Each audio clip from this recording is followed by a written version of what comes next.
Welcome back to city news. శనివారం Janasena party కార్యాలయంలో CM relief fund చెక్కుల పంపిణీ కార్యక్రమం నిర్వహించారు. మంత్రి నాదెండ్ల మనోహర్ లబ్ధిదారులకు చెక్కులను అందజేశారు. 23 మందికి గాను 16,52,000 రూపాయలను అందించారు. సీఎం రిలీఫ్ ఫండ్ కింద ప్రభుత్వం అందిస్తున్న ఆర్థిక సాయం పేద ప్రజలకు ఒక భరోసా కల్పిస్తుందన్నారు. వచ్చే ఏడాది నాటికి తెనాలిలోని అన్ని రకాల వైద్య సేవలు అందించేందుకు కృషి చేస్తామని మంత్రి నాదెండ్ల మనోహర్ తెలిపారు. అనంతరం ట్రైసైకిల్ మరియు తోపుడు బండ్లను లబ్ధిదారులకు అందజేశారు.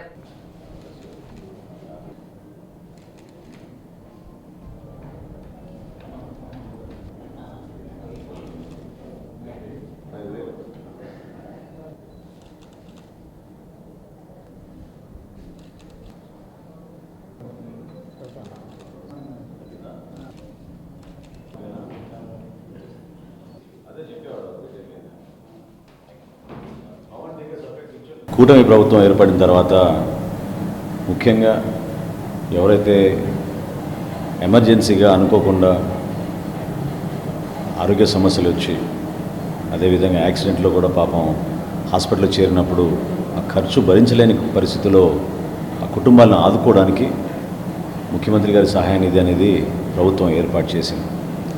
అయితే విజయవాడలో బుడమేరు వరదలు వచ్చినప్పటి నుంచి రాష్ట్ర వ్యాప్తంగా ఒక చైతన్యం తీసుకొచ్చి గౌరవ ముఖ్యమంత్రి గారు చంద్రబాబు నాయుడు గారు దాతలందరినీ వచ్చి ముఖ్యమంత్రి గారి సహాయ నిధికి సహాయం అందించమన్నప్పుడు విశేష స్పందన, తద్వారా ప్రభుత్వం నుంచి ఇటువంటి కార్యక్రమం ప్రజల్లోకి తీసుకెళ్ళగలుగుతున్నాం. ఈరోజు తెనాలి నియోజకవర్గంలో 21 మందికి 26,53,042 రూపాయలు ముఖ్యమంత్రి గారి సహాయ నిధి నుంచి చెక్కులు అందజేయడం జరిగింది. ఇదొక కార్యక్రమం కుటుంబాలకి ఆదుకోవడానికి, ఒక ధైర్యం నింపడానికి, ఒక భరోసా నింపడానికి, ఎవరు సహాయం చేయరు అనే పరిస్థితుల్లో కొంచెం ఓపికగా మీరు అప్లికేషన్ సబ్మిట్ చేసుకొని హాస్పిటల్ నుంచి డీటెయిల్స్, మీ ఖర్చులు, వివరాలు అవన్నీ కూడా జమ చేస్తే తప్పకుండా ప్రభుత్వం నుంచి ముఖ్యమంత్రి గారి చొరవతోటి ఈ కార్యక్రమాన్ని అందరికీ అందించడానికి ఒక సహాయం కార్యక్రమం తెనాలి నియోజకవర్గంలో కూడా చేస్తున్నాం. ప్రజలందరినీ నేను కోరుకుంటున్నాను, వీలైనంతవరకు తెనాలి ఆసుపత్రిలోనే ఇంకా మెరుగైన వైద్య సేవలు వచ్చేటట్టు అన్ని విధాలుగా శాయశక్తిలా కృషి చేస్తున్నాం.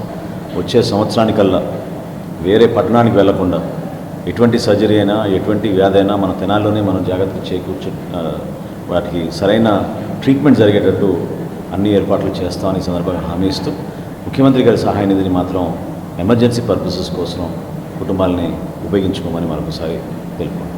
విద్యా హక్కు చట్టం 2009 సెక్షన్ 12ను అనుసరించి ప్రతికూల పరిస్థితులు ఎదుర్కొంటున్న మరియు బలహీన వర్గాల పిల్లలకు అన్ని ప్రైవేటు అన్ ఎయిడెడ్ పాఠశాలల్లో 1వ తరగతి ప్రవేశాల కొరకు దరఖాస్తు చేసుకోవచ్చని మండల విద్యాశాఖ అధికారి వి జయంతిబాబు తెలిపారు. పేదరికం చదువుకు ఆటంకం కాకూడదన్నదే ప్రభుత్వ లక్ష్యమని, ఇందుకోసం కనీసం 25% సీట్లు బలహీన వర్గాల పిల్లల కోసం కేటాయించాలని ప్రభుత్వం ఆదేశించడం జరిగిందన్నారు. ఆంధ్రప్రదేశ్ ప్రభుత్వం సమగ్ర శిక్షతో కలిసి 2025-26 విద్యా సంవత్సరంలో సిబిఎస్ఈ స్టేట్ సిలబస్ అనుసరిస్తున్న అన్ని పాఠశాలల్లో 1వ తరగతి దరఖాస్తులకు ఆహ్వానం పలుకుతుందని తెలిపారు. అందులో హెచ్ఐవి బాధితులు, ఆర్థికంగా వెనుకబడిన BC, SC, ST, OC, minority వర్గాలు ఇందుకు అర్హులని తెలిపారు. గ్రామీణ ప్రాంతాల వారైతే 1,20,000 రూపాయలు వార్షిక ఆదాయం మించకూడదని, అదే పట్టణ ప్రాంతంలో వారు అయితే 1,44,000 రూపాయలు వార్షిక ఆదాయం కలిగి ఉండాలని తెలిపారు. సిబిఎస్ఈ పాఠశాలల్లో దరఖాస్తు చేసుకోవాలంటే 2 ఏప్రిల్ 2019 నుండి 31 మార్చి 2020 మధ్య జన్మించి ఉండాలని, 5 సంవత్సరాల నిండి ఉండాలని అన్నారు. అలాగే స్టేట్ సిలబస్ అనుసరిస్తున్న పాఠశాలలో దరఖాస్తు కొరకు ఏప్రిల్ 2, 2019 నుండి 31 మే 2020 మధ్య జన్మించి 5 సంవత్సరాలు నిండి ఉండాలన్నారు. తల్లిదండ్రులు తగిన ఆధారాలను csc.ap.government.in వెబ్సైట్ ద్వారా లేదా సంబంధిత గ్రామ, వార్డు సచివాలయాలు, మీ సేవ ఇంటర్నెట్ ద్వారా దరఖాస్తు చేసుకోవాలని తెలిపారు. ఏప్రిల్ 28 నుండి మే 15 మధ్య ఆన్లైన్ ద్వారా అప్లికేషన్స్ తీసుకోవడం జరుగుతుందన్నారు. ఆంధ్రప్రదేశ్ విద్యాశాఖ కమిషనర్ గారి ఉత్తర్వుల ప్రకారం ఈ విద్యా సంవత్సరం అనగా 25-26 విద్యా సంవత్సరంలో ప్రైవేట్ అన్ఎయిడెడ్ పాఠశాలలో 12(1)C కింద షెడ్యూల్డ్ క్యాస్ట్, షెడ్యూల్డ్ ట్రైబ్స్, వెనుకబడిన తరగతులు, అదేవిధంగా ఛాలెంజ్డ్ చిల్డ్రన్, ఆర్ఫన్స్ వీళ్ళందరికీ 25% సీట్లను కేంద్ర ప్రభుత్వం ఆర్టీ ప్రకారం కేటాయించింది. దానిలో అడ్మిషన్స్ కొరకు ఈ నెల 28 నుండి ఆన్లైన్లో అప్లై చేసుకోవాల్సి ఉంటుంది. ఈ సమాచారాన్ని అందరికీ ఆల్రెడీ ఇవ్వడం జరిగింది. ముందుగా 1 కిలోమీటరు పరిధిలో గల పాఠశాలలో అడ్మిషన్స్కి ప్రాధాన్యత ఇస్తారు. అదేవిధంగా ఒక పాఠశాలలో ఈ అప్లై చేసిన విద్యార్థి యొక్క సిబ్లింగ్స్ అంటే అన్నయ్య కానీ అక్క కానీ చదువుతుంటే వాళ్ళకి ప్రాధాన్యత ఇస్తారు. గ్రామీణ ప్రాంతాల్లో అయితే 1,20,000, పట్టణ ప్రాంతాల్లో 1,44,000 వార్షిక ఆదాయాన్ని మించకూడదు. దీనికి అప్లై చేయడానికి కూడా ఎక్కువగా ఇబ్బంది పడాల్సిన అవసరం లేదు. మీకు ఏ సహాయం సహకారం కావాలన్నా మా మండల శాఖాధికారి వారి కార్యాలయం తెనాలి వారిని సంప్రదించవచ్చు. అదేవిధంగా మీ సమీపంలో సచివాలయాన్ని సంప్రదించిన ఆన్లైన్లో ఎలా రిజిస్ట్రేషన్ చేసుకోవాలి, అప్లై చేసుకోవాలనేది చెప్తారు. సిబిఎస్ఈ, ఐబీ ఈ సిలబస్ ఫాలో అవుతున్న స్కూల్స్లో అయితే విద్యార్థికి 6 సంవత్సరాలు వచ్చి ఉండాలి మే 1వ తేదీ నాటికి. అదే రాష్ట్ర ప్రభుత్వ పాఠశాలలో అయితే 5 సంవత్సరాలు పూర్తయి ఉంటే సరిపోతుంది. ఈ నిబంధనలు ఖచ్చితంగా అమలవుతాయి. అంటే ప్రతి విద్యార్థి కూడా అప్లై చేసుకునే ప్రతి విద్యార్థి Aadhaar card, date of birth certificate, వీటితో పాటు రెసిడెన్షియల్ ప్రూఫ్, ఇన్కమ్ సర్టిఫికెట్టు ఈ ధృవపత్రాలను తీసుకుని మా కార్యాలయంలోకి వచ్చిన, అదేవిధంగా సెక్రటేరియట్ మీ గ్రామంలో ఉన్నటువంటి సచివాలయానికి వెళ్ళి వెల్ఫేర్ అసిస్టెంట్ని కాంటాక్ట్ చేసి ఈ 12C కింద అడ్మిషన్స్ కొరకు నమోదు చేసుకోవచ్చు. ఈ 12C అడ్మిషన్స్ అనేవి కేవలం 1వ తరగతిలో మాత్రమే అనుమతించబడతాయి, మిగతా ఏ తరగతులకి అనుమతించబడవు. ఈ నెల 20వ తేదీన విశాఖపట్నంలో జరిగిన junior miss and master Vizag contest kids కేటగిరీలో తెనాలికి చెందిన Tanmayi junior miss Vizag title కైవసం చేసుకుంది. ఈ సందర్భంగా పలువురు ఆ బాలికకు శుభాకాంక్షలు తెలిపారు. తన్మయి తల్లి రమ్య మాట్లాడుతూ తన కుమార్తె Tanmayi Tenali Saint John's English medium స్కూల్లో యూకేజీ చదువుతుందని Bigg Boss 2 winner, actor and model Kaushal Manda ఆధ్వర్యంలో ఈ నెల 19, 20 తేదీలలో MGM గ్రౌండ్స్ విశాఖపట్నం నందు జెమ్స్ కిడ్స్ ఫెస్ట్లో భాగంగా junior miss and master Vizag contest నిర్వహించడం జరిగిందని, ఆ క్రమంలో 3 రౌండ్లలోనూ టాప్గా నిలిచి టైటిల్ సాధించిందని, అందుకు తమకు ఎంతో ఆనందంగా ఉందని హర్షం వ్యక్తం చేశారు. ఈ సందర్భంగా బాలిక తన్మయికి స్కూల్ ప్రిన్సిపల్ అన్నలత, తండ్రి రాజేష్ బాబు, అమ్మమ్మ, నానమ్మ, తాతయ్య, బంధువులు పెరిగిల యేసుదాస్, సుధారాణి, డేనియల్, కృష్ణకుమారి, యేసుకరుణ, శ్వేత మొదలగు వారు శుభాకాంక్షలు తెలిపారు. తన్మయి, హాన్షి వైజాగ్లో 19th, 20th MGM గ్రౌండ్స్లో జెమ్స్ కిడ్స్ ఫెస్ట్ జరిగింది. అందులో బిగ్ బాస్ 2 విన్నర్ కౌశల్ మంద గారు ఇది miss and master Vizag contest conduct చేశారు. అందులో మా పాప కిడ్స్ కేటగిరీలో miss junior Vizag title win అయింది. మేము ఫస్ట్ రిజిస్టర్ చేసుకొని అక్కడికి వెళ్ళాము. అక్కడే స్టే చేసి 4 days పార్టిసిపేట్ చేసేసి వచ్చాము. తను విన్ అయినందుకు చాలా హ్యాపీగా ఫీల్ అవుతున్నాం. తిను సెయింట్ జాన్స్ ఇంగ్లీష్ మీడియం స్కూల్లో యూకేజీ కంప్లీట్ అయిందండి. 5 years కేటగిరీలో పార్టిసిపేట్ చేసింది. ఇంత చిన్న ఏజ్లో తిను విన్ అయినందుకు చాలా హ్యాపీగా ఫీల్ అవుతున్నాం.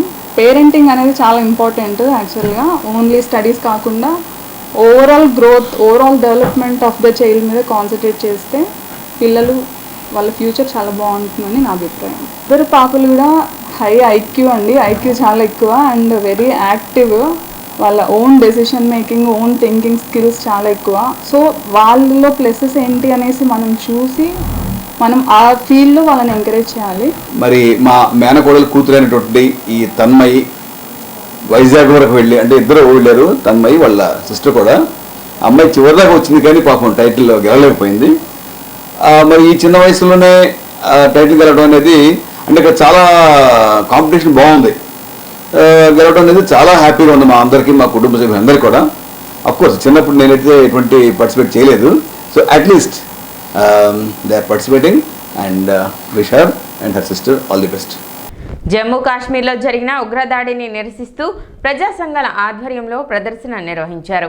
అమరులైన 26 మంది పర్యాటకులకు సంతాపం తెలిపారు. రజిక పార్క్ నుండి స్వరాజ్ సెంటర్ వరకు క్యాండిల్ ర్యాలీ చేశారు. దాడికి పాల్పడిన ముష్కరులను కఠినంగా శిక్షించాలంటూ నినాదాలు చేశారు. పలు పార్టీలు, ప్రజా సంఘాల ప్రతినిధులు ఈ కార్యక్రమంలో పాల్గొన్నారు.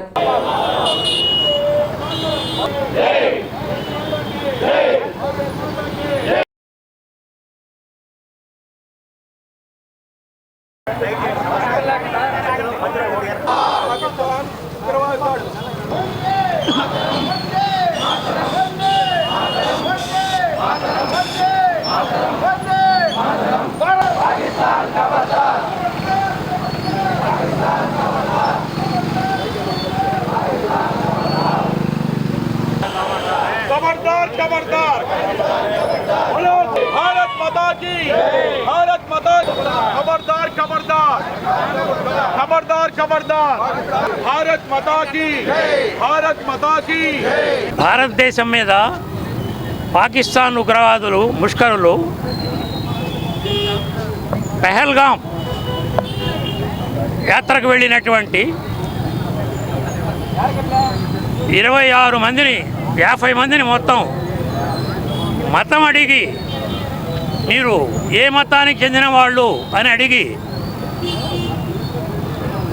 ఉర్దూలో ముస్లిం మతానికి సంబంధించినటువంటి కల్మాని పఠించి కొంతమంది బట్టలు ఊడదీసి చెకప్ చేసి వీళ్ళు ముస్లిమ్స్ కాదు హిందూస్ అనేటువంటిది డిసైడ్ చేసుకొని పాయింట్ బ్లాంక్లో షూట్ చేసి చంపేయటం జరిగింది. ఇంతకంటే దుర్మార్గం ప్రపంచంలో ఇంకొకటి లేదు. ప్రజా సంఘాలన్నీ నాన్ పొలిటికల్గా ప్రజా సంఘాలన్నీ ఈ రోజున ఈ శాంతి ర్యాలీలో క్యాండిల్ ర్యాలీలో పాల్గొనడం జరిగింది. తెనాలి పట్టణంలో ఉన్నటువంటి వాకర్స్ క్లబ్స్ కానీ సీనియర్ సిటిజన్స్ అసోసియేషన్స్ కానీ పెన్షన్స్ అసోసియేషన్స్ కానీ ఇవన్నీ కూడా సంయుక్తంగా ఐకమత్యంతో ఈ ర్యాలీలో పాల్గొంటున్నారు. మా అందరి విజ్ఞప్తి ఏంటంటే మత మౌఢ్యం నశించాలి, ఉగ్రవాదం నశించాలి. భారతదేశం శాంతియుత దేశం కాబట్టి మనందరూ కూడా పరమత ఆపరేషన్ ఉండాలి. కాబట్టి వాళ్ళందరూ కూడా ఎవరైతే అమరులయ్యారో వాళ్ళందరూ కూడా హృదయపూర్వకంగా మేము శాంతిని భగవంతుని ప్రార్థిస్తూ వారి ఆత్మకు శాంతి కలగాలని చెప్పి ప్రార్థిస్తూ మన దేశంలో శాంతియుత వాతావరణం నెలకొల్పడానికి అందరం ప్రయత్నించాలని చెప్పి మేము సంయుక్తంగా అప్పీల్ చేస్తున్నాం. సిటీ న్యూస్ ముగించే ముందు ముఖ్యాంశాలు మరోసారి.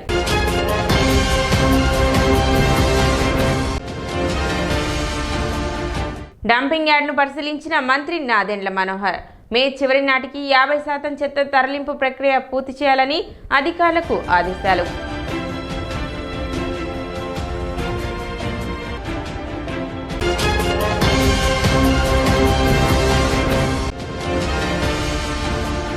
డయల్ యువర్ డిఎం కార్యక్రమానికి 17 వినతులు. ఆర్టీసీ డిఎం రాజశేఖర్ వెల్లడి.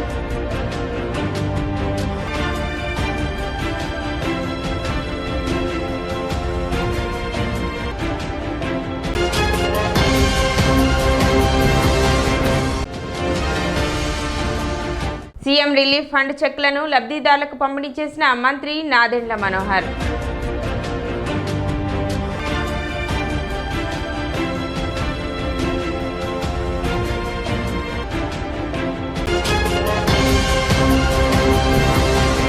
సిటీ న్యూస్ ఇంతటితో సమాప్తం. నమస్కారం.